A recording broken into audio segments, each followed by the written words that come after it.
Hi, my name is Dr. Wariyar. I'm a consultant pediatrician working in England, and I've been looking after young people and children with varying forms of disability, and I've supported them to find ways into life so that they could achieve maximal potential, as everyone would want to, and for themselves and also for their family members. So this is a matter that has come across my mind quite frequently. Why do young people not be able to achieve their full potentials, even when they have lots of talents, skills, and also the ability to perform to their best? It has come to my notice that as I have started to get more and more of them to open out to me over the last 2 decades, I've realized that many of us do put in barricades within ourselves to avoid being exposed in a most vulnerable situation, to avoid calamities, to avoid distressing events, and also various adversities that come in life. So when we are born, we have sort of an empty slate. The mind is crystal clear. And as time goes by, we learn with time. Your parents tell you, maybe you shouldn't be doing these things. Your teachers tell you, no, you're not doing these things. Your peers tell you things, and they encourage you to do things. And as you grow older, the society also starts to impose restrictions upon you. And the worst still is that whenever you cross these boundaries, you get quite serious reprimands, sanctions put around you. And that kind of creates these images within you that tells you that if I do these things, I'm going to get into serious trouble. So all those adversities, particularly if it is kind of spiced with humiliation, because humiliation is a deadly experience which leaves a very deep and painful scars for the rest of your life. And every time you have sensed humiliation in your life, you will not forget that. A written message from a teacher, from a friend, a rejection from someone who you dearly love, or someone you hope to establish a romantic relationship with. All these things do leave a scar in your mind. And these scars are the ones which prevent you from entering life and being yourself.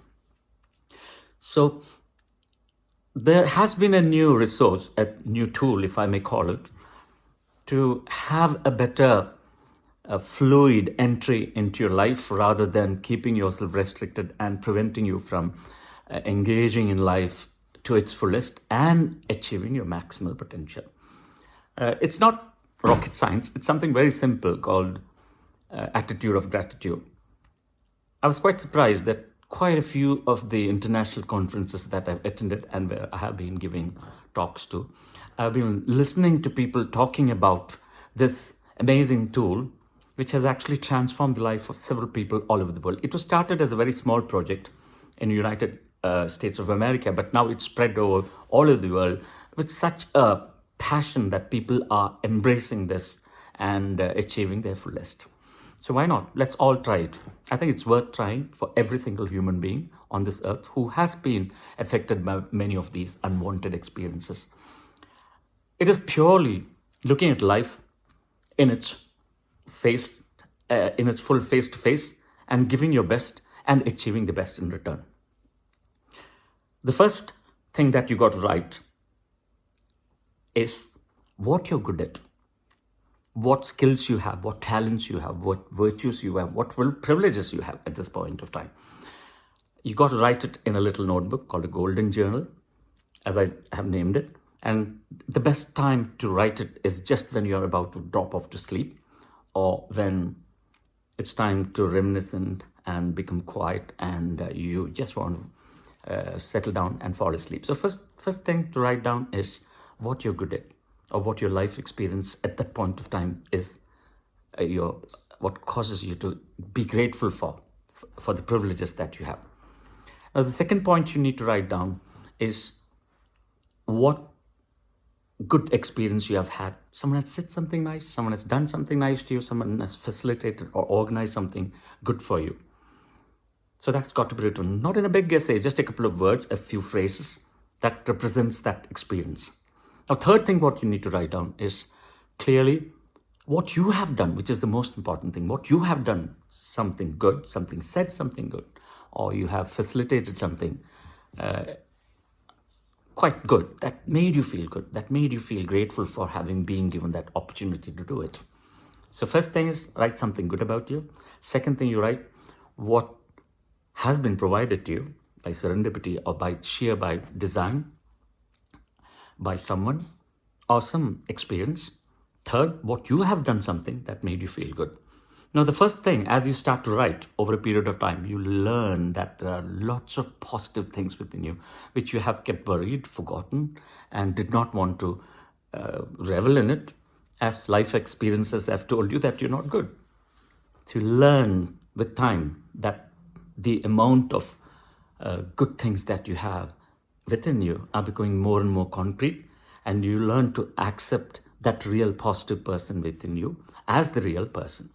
Secondly, the second thing what teaches you is that the world is not a very unfriendly, hostile place. There are lots of people who have helped you to get where you are.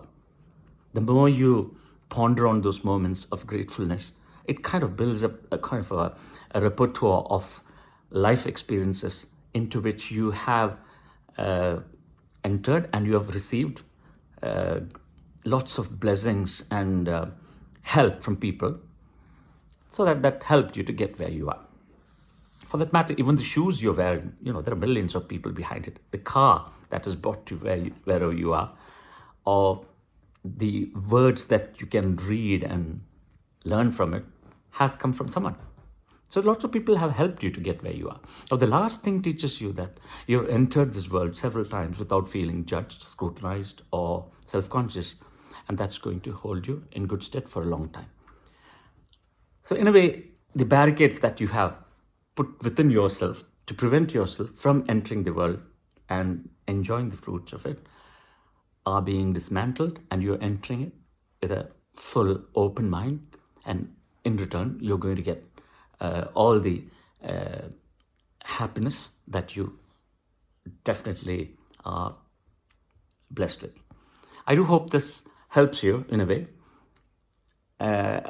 Lots of people have been communicating with me, young people particularly, who have said that this little gesture has helped them to go a long way, and it has transformed the way how they think, and they have felt that the world that is constantly plotting or judging or scrutinizing them has completely changed, and now they feel that they could live like the real person that they are.